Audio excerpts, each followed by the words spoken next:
إياك نعبد وإياك نستعين اهدنا الصراط المستقيم صراط الذين أنعمت عليهم غير المغضوب عليهم ولا الضالين آمين نويت تعلم التعليم وتذكر وتذكير وتنفع وانتفاع وإفادة الاستفادة وحيث تمسكي بكتاب الله وسنة رسول الله صلى الله عليه وسلم ودعاء إلى الهدى ولدل الخير بابتغاء وجه الله ومرضاته وقربه وثوابه إن شاء الله لا حول ولا قوة إلا بالله العلي العظيم. Ada masalah ke presentation kita ni? Tarik sikit ke tepi. Dinding. Oh. Ni guna laptop ke guna iPad? Guna laptop. Sepatutnya nak buka PowerPoint, PowerPoint tak ada pula. Ini PowerPoint lah ni? Ni PDF. Dia pakai PDF. Bagi maximum picture. Nanti dia keluar. Maximum page.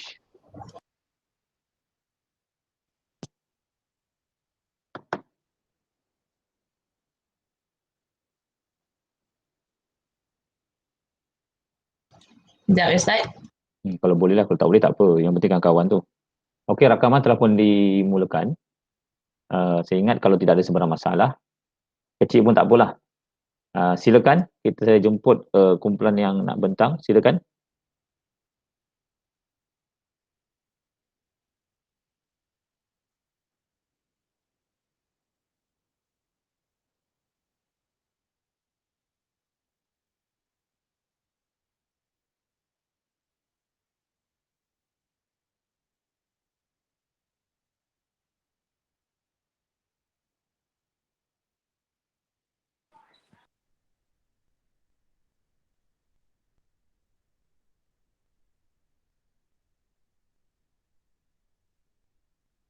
Silakan.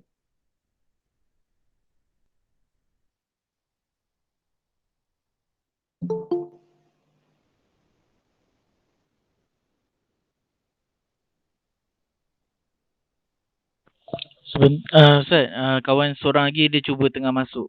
Dia pembentang first. Okey, tak apa. Tunggu jap.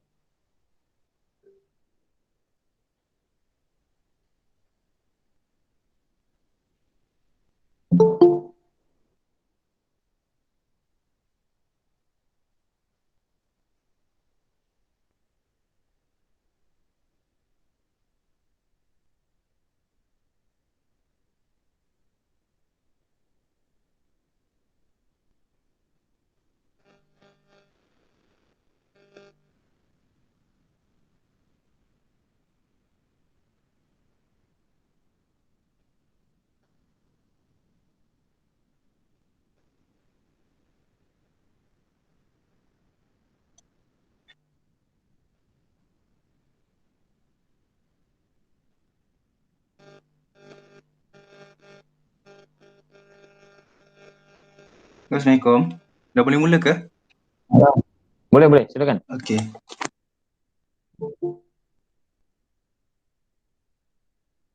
Bismillahirrahmanirrahim. Assalamualaikum warahmatullahi wabarakatuh. InsyaAllah hari ini kami daripada kumpulan 2 ingin membentangkan tajuk agama Shinto. Kami terdiri daripada 3 orang, iaitu Ainuddin Bakri bin Mustafa Bakri.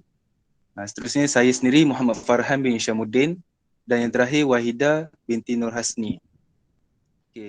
Boleh terus? Kita mulakan dengan pendahuluan.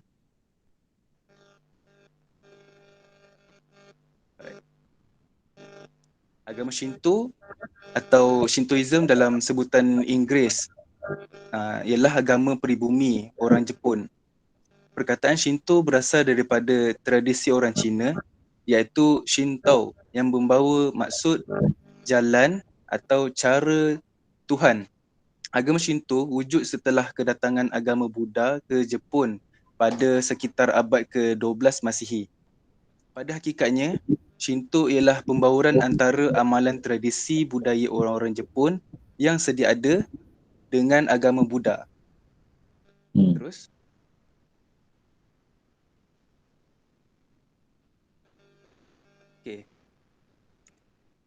Kemudian pada kurun berikutnya, kedatangan ajaran Confucian dan ajaran Tao turut mewarnai pembentukan ajaran agama Shinto. Oleh yang demikian, dapatlah disimpulkan bahawa agama Shinto ni ialah agama eklektik yang memberi maksud hasil pencampuran antara agama tradisi orang Jepun tempatan dengan Buddha Confucian, Confucian dan Tao. Right. Okay. Pecahan agama Shinto. Agama Shinto pada asasnya ialah sama dengan agama-agama orang Cina. Walaupun banyak dipengaruhi oleh ajaran Buddha, Confucian dan Tao, namun yang menjadi inti kepada agama Shinto ialah tradisi dan kepercayaan orang Jepun itu sendiri. Okay, oleh kerana agama ni tidak bersumberkan ilmu, sebaliknya ia hanya berdasarkan amalan tradisi turun-temurun dan penyembuhan tuhan-tuhan, dewa-dewa dan pelbagai bentuk penyembahan tuhan-tuhan, dewa-dewa dan pelbagai bentuk berhala, maka ia juga digolongkan sebagai agama Ausani, iaitu keberhalaan. Boleh terus dengan sahabat saya, prinsip kepercayaan ketuhanan Shinto. Ainuddin. Okay, Assalamualaikum. Untuk saya punya seterusnya slide tentang saya Ainuddin Bakri untuk prinsip kepercayaan ketuhanan Shinto. Terdapat 5 prinsip kepercayaan ketuhanan agama Shinto, antaranya ialah adanya kepercayaan kepelbagaian Tuhan. Dan kedua, percaya kepada kami. Maksudnya agama Shinto ni percaya. Apa itu kami nanti akan diperjelaskan untuk set Nama dia seterusnya. bukan kami Kame. Kami.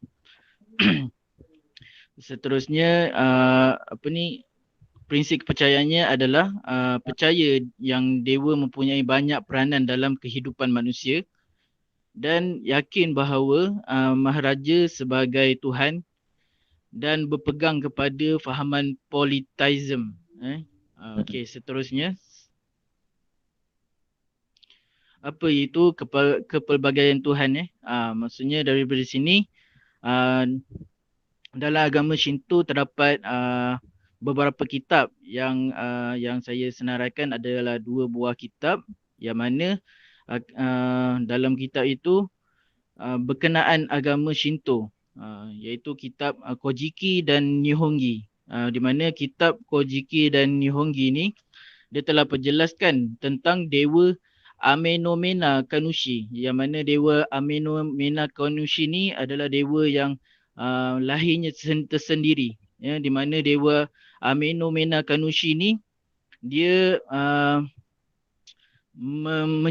mencipta dewa yang mempunyai jantina, iaitu Izanagi dan Izanami. Kalau siapa peminat anime tahulah Izanagi ni ada berkaitan dengan cerita-cerita Jepun, ada juga tentang Izanagi dan Izanami. Di mana Izanagi ni adalah dewa lelaki dan Izanami ni adalah dewa perempuan, dewi lah. Dan di mana Izanagi dan Izanami ni dia melahirkan para dewa. Bermula dengan dewa pertama nama dia Ebisu, dan yang terakhir adalah Kaguzushi yang di mana ketika melahirkan dewa Kaguzushi ni adalah dewa api, dewa api. Tapi bila lahirnya dewa api ni, Izanami pun mati. Izanami ni mati kerana terbakar sebab lahirkan dewa api ni. Lalu Izanagi ni dia dengan marahnya dia telah potong 8 dewa api ni lalu menjadi gunung berapi. Sekarang ni kalau kita tahu dekat Jepun terdapat 8 gunung berapi. Dan Izanagi dan Izanami jugalah yang dipercayai oleh agama Shinto, kepercayaan agama Shinto, di mana mencipta adanya negara Jepun lah sekarang ni. Dan bila Izanagi dan Izanami ni, Izanagi ni macam sedih lah kematian isterinya. Nanti akan disambungkan cerita seterusnya di slide seterusnya. Kame ni biasa kalau kita tengok Goku lah. Goku ada lah. So, kalau tengok yang gambar hijau tu tulisan dia Kame. Tulisan dia yang kat baju merah tu tulisannya Kame. Maksudnya Kame ni membawa erti teratas atau unggul berwibawa. Di mana kalau kita tengok dalam cerita Goku ni pun tempat Kame ni pun kat atas daripada awan. Teratas. Membawa makna dewa lah. Teratas atau unggul ni. Kira macam Tuhan lah. Kami merupakan tu silap ejaan tu tak ada Tuhan-Tuhan kami merupakan Tuhan-Tuhan yang menguasai segala yang ada di langit dan di bumi, dipercayai tinggal di kuil-kuil penyembahan. Seperti mana dalam Goku ni jugalah ada kuil kat atas awan tu kami. Maksudnya dalam kami ni merupakan roh ataupun tenaga daripada unsur alam dan haiwan. Kalau kita tengok cerita-cerita anime pun banyaknya yang Tuhan dia macam badan macam manusia tapi kepala haiwan apa semua kan. Dan seterusnya agama Shinto ni pun dia menyembah orang mati kerana dia percaya iaitu yang orang mati ni kalau baik mungkin akan menjadi Tuhan. Mereka takut kalau sekiranya roh-roh yang mati ni marah kat dia orang, dia akan membawa bencana lah. Okey, seterusnya. Okey, ni dewa agama Shinto. Dia banyak dewa. Dia terlampau banyak. Yang ni yang popular dalam cerita dewa agama Shinto ni. Dan selalu diabadikan dalam cerita-cerita anime lah. Kalau kita tahu ni total ni banyaknya dalam cerita Naruto lah. Dewa pencipta Izanagi dan Izanami. Izanagi dan Izanami ni dia melahirkan banyak dewa. Tapi bila kematian Izanami ni yang Izanagi ni cuba sedaya upaya nak hidupkan balik Izanami ni. Nak bawa Izanami ni masuk ke dunia balik daripada neraka. Tapi bila dia sampai kat neraka, dia tahu Izanami ni rupanya hodoh dan berbau. Lalu dia lari. Dia lari daripada neraka. Bila keluar daripada neraka, dia bau busuk kan. Bila dia bau busuk, dia mandi. Bila dia cuci mata kiri, keluarlah dewa matahari Amaterasu, Aomikami. Dan bila dia cuci mata belah kanan, keluarlah dewa Tsukuyomi. Dan bila dia cuci hidung, keluarlah dewa laut dan angin iaitu Susanoo.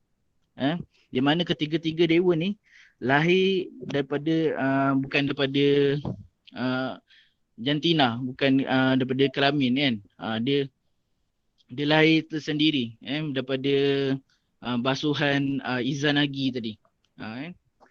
So dan antara tiga-tiga ni yang paling kuat adalah Amaterasu Omikami. Dan masyarakat Jepun pun mengagungkan Amaterasu ni kerana Amaterasu ni kerana dia memberi keamanan dan kesejahteraan bagi lebih-lebih lagi dalam bidang pertanian bagi penyuburan lah Jepun tu. Lagipun kalau kita tahu Jepun pun dia mengagungkan sebab apa? Matahari itu pun terbit daripada negara dia lah kiranya. Dan Tsukuyomi dengan Amaterasu ni pun ada dulu pernah bersama. Sebab dia bukan kira adik-beradik kan. Dia macam terlahir bersama gitu kan. Tiga-tiga ni panggilan dia Amaterasu, Tsukuyomi dengan Susanoo ni panggilan dia Miha Shiro Uzu no Miko. Tu panggilan antara tiga ni lah. Ada rangkuman ketiga-tiga dewa ni. Di mana Tsukuyomi ni dia pernah mewakili Amaterasu dalam suatu pesta. Lalu Tsukuyomi ni tak suka dengan dewa makanan iaitu ukemochi. Ukemochi. Lalu Tsukuyomi ni membunuh dewa ukemochi ni. Lalu Amaterasu pun dia macam tak bersependapat dengan Tsukuyomi ni. Lalu situlah dipercayai situlah berlakunya siang dan malam. Maksudnya dia tak nak duduk sekali. Matahari pagi, siang pula Tsukuyomi pula jaga. Macam itulah. Dan seterusnya Okey, Maharaja sebagai Tuhan, di mana dipercayai kaisar pertama iaitu Maharaja Jimmu yang telah menaiki takhta pada tahun 660 sebelum Masihi, dikatakan adalah cucu cicit daripada Dewa Amaterasu. Sebab itulah Maharaja Jepun ni dianggap sebagai Tuhan. Dipercayai macam itulah kelahiran Maharaja Jimmu tu daripada Salu-galunya daripada inilah Maharaja Susu Galuh. Susu uh, Galuh. Susu Galuh ni daripada Amaterasu Omikami. Minta maaf ada bunyi lori sikit. Tak dengar, tak apa, Okey. lanjut. Okey, seterusnya polytheism ni iaitu sistem kepercayaan yang mana dia mempunyai banyak kewujudan Tuhan. Tuhan tu tak terkira lah banyaknya. Tapi ada dua jenis golongan yang dipercayai, iaitu daripada Tuhan yang berhubungan dengan alam tabi'i, maksudnya alam semua jadilah, pengurusan macam mana matahari tu kan boleh bertukar siang dan malam, dan bumi bergerak dalam sistem orbitnya macam itulah. Ada Tuhan yang mengawal alam tabi'i ni, dan seterusnya Tuhan yang berhubungan manusia, maksudnya menjaga kebajikan hidup manusia lah. Dan seterusnya amalan kerohanian spiritual penyembahan agama Shinto. Ada tiga jenis: upacara keagamaan, upacara pemujaan, dan perayaan tu dalam bahasa Jepun matsuri lah, dan upacara peralihan kehidupan manusia. Ketiga-tiga ni kita akan tengok slide seterusnya.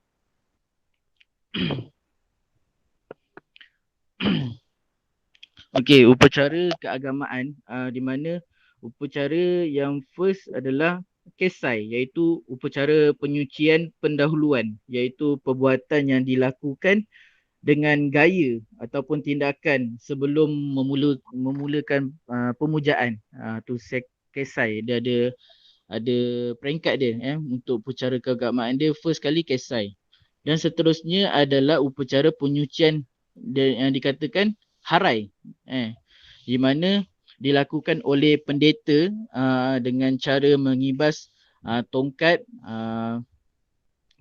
pensucian di atas kepala orang-orang, dan ataupun objek suci lah, macam bagi untuk membersihkan rohani daripada kekotoran. Ada, kalau kita tengok pun ada video yang diketuk-ketuk kepala tu kan, itulah untuk buang badi kekotoran.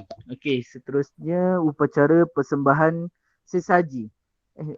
Upacara persembahan sesaji, iaitu pengorbanan dan penyediaan bahan-bahan suci seperti sakaki. Sakaki ni ranting pohon suci yang digunakan untuk ritual lah, pemujaan. Dan sejaji tu adalah padi lah. Selalunya akan disediakan sakaki, sesaji ni maksudnya ranting pokok suci tu dengan padi dan arak lah, dan pelbagai-bagai lagi lah. Antara tiga tu kira benda yang wajib lah yang ada sebelum memulakan upacara. Dan seterusnya slide seterusnya. Okey, upacara pemujaan dan perayaan matsuri, yang mana Gion Matsuri itu adalah upacara tradisional untuk menolak penyakit berbahaya. Itu ketika zaman Maharaja Sewa. Maharaja Sewa, perayaan itu dimulakan pada zaman Maharaja Sewa.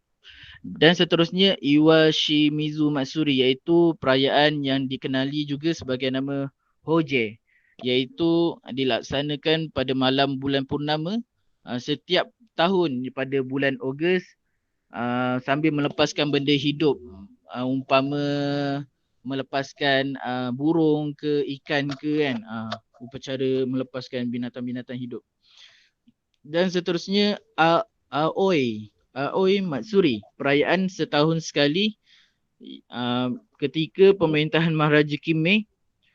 Tujuannya untuk memperolehi hasil pertanian yang lumayan lah. Kiranya kalau raikan benda ni, pertanian diorang akan menjadi subur lah. Seterusnya Kanda Matsuri setiap tahun pada bulan Mei di tempat suci Kanada, Tokyo, dengan diraikan melalui perarakan dan pembarisan kenderaan berhias. Okey. Seterusnya ni masih lagi dalam perayaan, sambungan daripada tadi. Kazuki Matsuri, iaitu dimulai pada pemerintahan Maharaja Mintoku pada abad ke-9. Tak dinyatakan bagaimana bentuk perayaan tu. Dan seterusnya Sanno Matsuri, perayaan rasmi pada bulan Jun untuk menggembirakan pihak pengurusan. Maksudnya ni perayaan yang wajib lah yang diadakan. Macam kita perayaan apa ni, Aidilfitri kan, Aidilfitri, Aidiladha. Yang ni macam meriah lah perayaan rasmi untuk agama Shinto pada bulan Jun, yang diadakan pada bulan Jun. Okey, seterusnya Tenji Matsuri, perayaan yang dianjurkan oleh kuil Kitano. Tenji. Tenjin tu nama kuil tu lah, pada bulan Julai di Osaka. Dan seterusnya Tenno Matsuri. Gozu Tenno ni nama lain bagi ni, bagi Susanoo, Dewa Susanoo. Iaitu nama lain bagi Dewa Susanoo. Selama musim panas terdapat penyembahan dewa ini bagi memperoleh keselamatan. Sebab Dewa Susanoo ni dewa yang ganas lah. So kena meraihkan, membuat pesta untuk selamat daripada dia macam bad mood sentiasa lah Dewa Susanoo ni. Dia saingan bagi Amaterasu. Macam tu. Tapi dah anime dia duduk sekali, Amaterasu dengan Susanoo ni. Okey, seterusnya upacara peralihan kehidupan manusia. Maksudnya dalam setiap kehidupan untuk masyarakat agama Shinto ni, dia akan melakukan banyak ritual lah. Maksudnya masa ketika kanak-kanak dia melakukan upacara, maksudnya masuk sekolah, dewasa, bila dah bekerja, upacara perkahwinan untuk disatukan kan, jumpa pasangan. Upacara usia lanjut ni maksudnya mensyukurilah kepanjangan hayat dia. Dan upacara kematian tu perlu dilakukan supaya roh yang pergi akan tenang lah. Okey, seterusnya kita pergi untuk kawan saya presenter yang seterusnya. Okey, terima kasih. Baiklah, Assalamualaikum. Seterusnya ada simbol agama Shinto.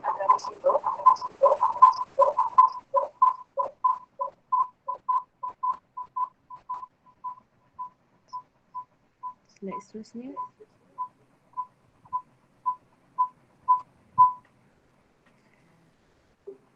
Okey, agama Shinto ni dia ada beberapa simbol lah, tapi seperti yang kita tahu yang yang paling utamanya adalah yang pertama ialah gerbang tori. Okey, gerbang tori ni adalah merupakan pintu masuk yang menuju ke kuil Shinto. Dan ia dibuat daripada kayu atau batu yang menunjukkan bahawa batas antara dunia manusia dan tempat di mana kami, iaitu dewa, bersemayam. Okey, kemudian bila kita nak berjalan menuju ke gerbang tori ni, mereka ni dianggap sebagai salah satu bentuk pensucian yang sangat-sangat penting dilakukan ketika memasuki sebuah kuil. Yang mana bila masuk je dekat dalam kuil, bila nak masuk je dekat gerbang tori tu, dia dianggap seperti membersihkan daripada perkara buruk kepada perkara yang baik. Okey, itu untuk kepada pengunjung lah kalau dia nak masuk ke dalam kuil tu bila dia melalui gerbang tori. Okey, kemudian gerbang tori ni merupakan tempat persucian yang merupakan fungsi utama kepercayaan Shinto. Okey, kemudian kenapa dia warna merah? Okey, warna merah ni ataupun dipanggil vermilion, dia melambangkan matahari dan kehidupan seperti dipercaya dapat untuk menghalau daripada ditimpa bencana dan juga petanda buruk. Okey, kemudian warna merah ni juga dia biasa digunakan untuk melapisi dan juga untuk menjaga kayu yang digunakan. Okey, yang seterusnya ialah Shimenawa. Okey, Shimenawa ni adalah sebuah tali yang mana ia dihiasi dengan kertas-kertas putih yang berbentuk zigzag. Okey, kertas ni dekat tali ni juga dia berbentuk besar dan juga tebal. Okey, dia digunakan untuk menunjukkan batas-batas tempat suci dan juga kononnya untuk menghalau roh-roh yang jahat. Okey, biasanya kita dapat tengok dia akan bergantung dekat tori ataupun dia akan melingkar dekat sekeliling pokok dan juga batu-batu yang suci yang mana merupakan tempat para khamir tu bersemayam. Okey, seterusnya adalah shide. Shide ni adalah kertas putih yang berbentuk zigzag. Okey, yang mana kalau berjalan ke area kuil Shinto ni kita akan jumpalah kertas putih yang berbentuk zigzag ni. Okey, kertas putih bentuk zigzag ni dia akan digantung sekali dengan Shimenawa ni. Okey. Ia digunakan dalam pelbagai upacara pensucian lah. Yang mana kalau masa kita pergi dekat kuil tu, time tu juga ada dia punya upacara tu, pendeta Shinto tu dia akan bawa tongkat yang mana akan bergantungnya shide dekat hujung tongkat tu. Okey, kenapa shide ni dia berbentuk zigzag macam peti? Dia ada dua teori. Okey, yang pertama dia sebagai lambang dari kekuatan para dewa yang tak akan terbatas. Okey, teori yang kedua dia melambangkan seperti hujan, awan dan juga petir yang mana ialah dia merupakan elemen dari rezeki yang baik lah. Lepas tu sebab bentuk dia ni dia sebagai doa para dewa untuk mendapatkan rezeki yang melimpah. Okey, tongkat tu pula dia ada dua jenis. Yang pertama ialah tongkat yang dinamakan gohe dan yang kedua adalah haregoshi. Okey, gohe ni dia digunakan oleh para miko. Miko ni adalah gadis kuil yang mana dia akan dekat tongkat tu akan tergantungnya dua shide yang selalu digunakan dalam upacara ritual dan juga sebagai tanda untuk memberkati orang-orang. Tanpa kegunaan tongkat tu, ia juga untuk memberkati benda-benda ataupun untuk mensucikan tempat suci tu dari perkara yang negatif. Okey, jenis tongkat yang nama dia haregushi ni, dia punya dia akan tergantungnya banyak shide. Kalau gohe ni dia dua je zigzag. Kalau haregushi ni dia ada banyak. Tergantungnya shide.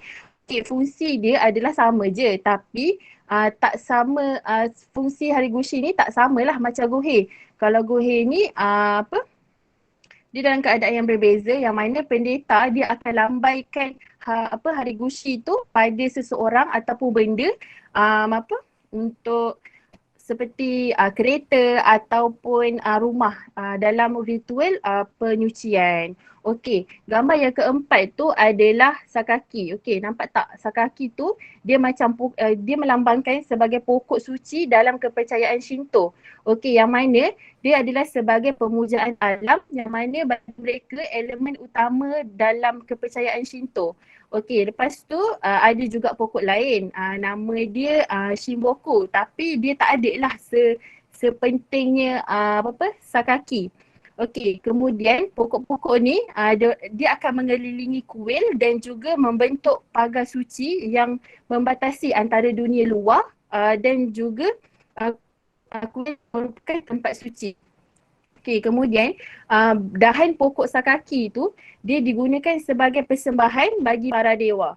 Okey, sakaki ni dia berdaun hijau. Bagi mereka, bagi ajaran Shinto ni, benda yang berdaun hijau dia akan dianggap sebagai lambang kehidupan abadi. Okey, berdasarkan cerita legend Jepun zaman dulu, ada pokok sakaki ni juga dia adalah satu pokok yang mana dia menenangkan seorang dewi yang nama dia Amaterasu. Dia merupakan dewi matahari yang mana para dewa nak pujuk dia untuk keluar daripada gua daripada dia bersembunyi. Okey, simbol seterusnya. Slide seterusnya. Okey. Simbol yang seterusnya adalah tomo. Tomo ni kalau kita tengok dekat gambar tu, dia berbentuk koma yang berputar. Okey, dia semacam juga yin yang berasal daripada Cina. Okey, tomo ni dia digunakan dalam sebuah lencana yang disebut mon, dan juga sebab itulah tomo ni dia sering dikaitkan dengan tradisi samurai.